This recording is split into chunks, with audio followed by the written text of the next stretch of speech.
नमस्कार, मैं हूं मदन राज और आप देख रहे हैं राज तक न्यूज़। मैं इस समय वाराणसी में हूं और वाराणसी की बात की जाए तो देश के प्रधानमंत्री मोदी जी का संसदीय क्षेत्र है। लेकिन इस बार बहुजन समाज पार्टी ने भी अपना पत्ता खोल दिया है और अतहर जमाल लारी साहब को मैदान में उतार दिया है। बता दें कि अतहर जमाल लारी साहब बहुत पुराने नेता हैं और पहले समाजवादी के समर्थक थे, लेकिन अचानक इनको टिकट मिला बहुजन से।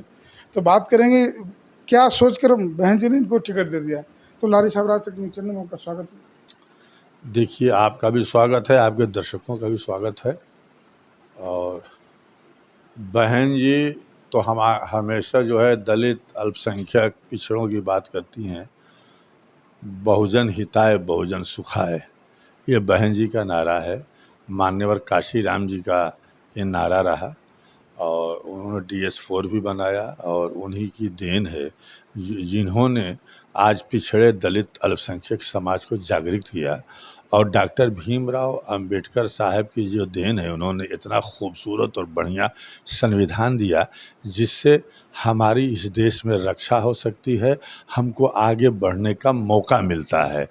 लेकिन आज जो ये दौर चल रहा है भाजपा का, वो भाजपा चाहती है कि हम किसी न किसी बहाने इस देश के संविधान को बदल दें जो डॉक्टर भीमराव अंबेडकर जी ने बनाया है।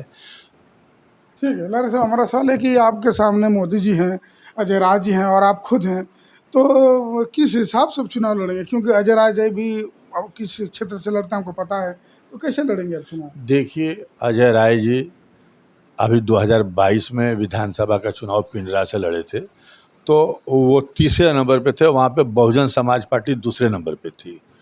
और अजय राय 2009 में चुनाव लड़े मुरली मनोहर जोशी जी के खिलाफ।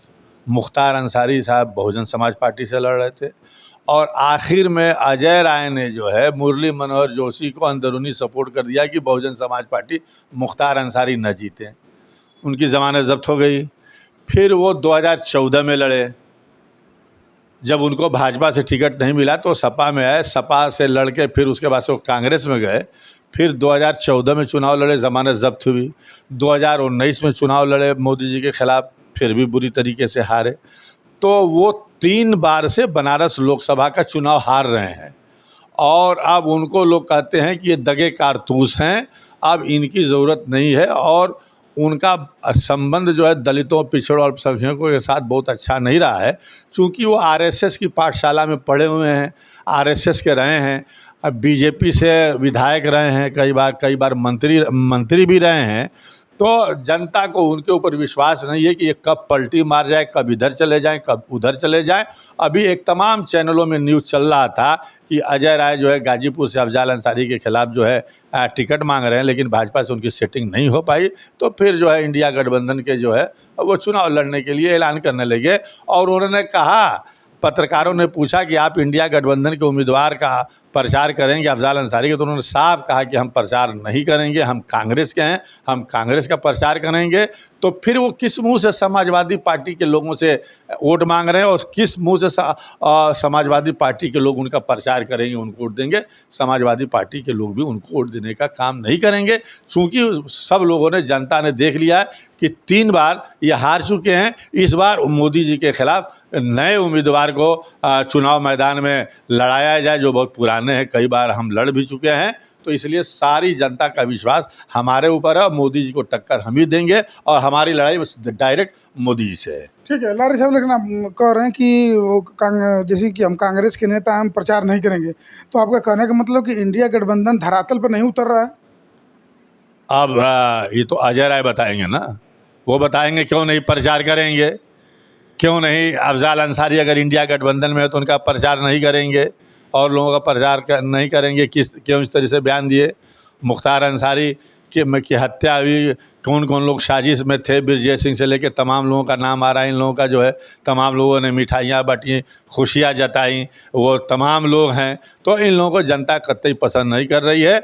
और जो उनके परिवार का आरोप है कि जहर से दे के मारा गया, तो उसकी जांच भी होनी चाहिए। और हम मांग कर रहे हैं कि सुप्रीम कोर्ट के किसी वर्तमान जज के द्वारा इसकी जांच होनी चाहिए। दूध का दूध, पानी का पानी होना चाहिए। इस सरकार के ऊपर भरोसा नहीं है, ये सरकार लीपापोती कर देगी। ठीक है लारी साहब, लेकिन आपके सामने देश के प्रधानमंत्री तीसरी बार यहाँ से चुनाव लड़ रहे हैं, तो आपका वोट ज़्यादातर पिछड़ों, दलितों, अल्पसंख्यकों के ऊपर भरोसा करेंगे आप, तो किस तरह आप समझाएंगे कि नहीं विकास वाराणसी का मैं ही करूँगा? देखिए, दलितों, पिछड़ों, अल्पसंख्यकों का तो एक मुश्त मिलेगा ही, उसके साथ हमको जो है बड़ी जातियों का भी वोट मिलेगा, जो बहुजन समाज पार्टी के लोग हैं, जो उनके नीतियों से हैं। देखिए, बनारस से तीसरी बार लड़ने जा रहे हैं मोदी जी। बनारस का क्या विकास हुआ आपने देखा है? सिर्फ बिजली का बल्ब लगा देने से, कुमकुमे लगा देने से विकास नहीं होता।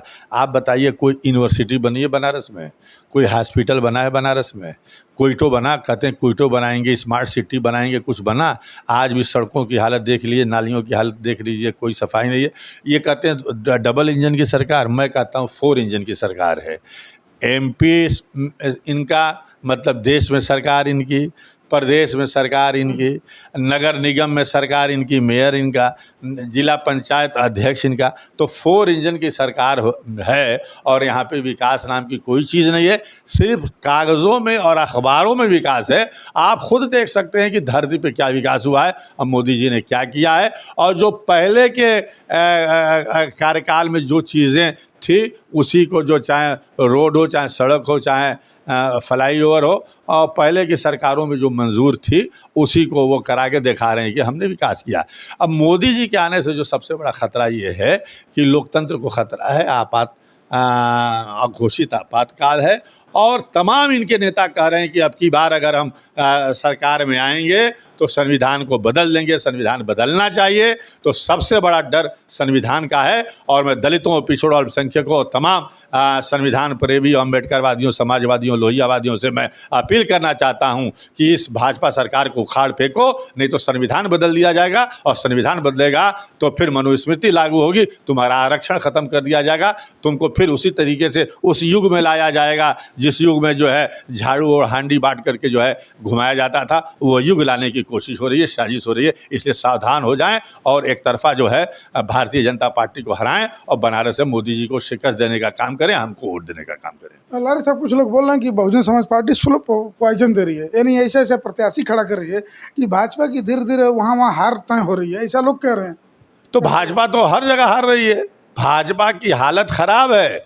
जो लोग ये कहते थे कि बहुजन समाज पार्टी जो है भाजपा से मजबूती से नहीं लड़ रही है, जिस मजबूती से, जिस प्रोग्राम के तहत बसपा ने अपने कैंडिडेट को उतारने का काम किया, जिस रणनीति के तहत, वो इतनी अच्छी रणनीति है जो सर्वजन समाज की जो बहन जी बात करती हैं, बहुजन हिताय बहुजन सुखाय की बात करती हैं, तो सर्वजन समाज में तमाम बिरादरी के लोगों को उन्होंने जोड़ने का सोशल इंजीनियरिंग का काम किया है।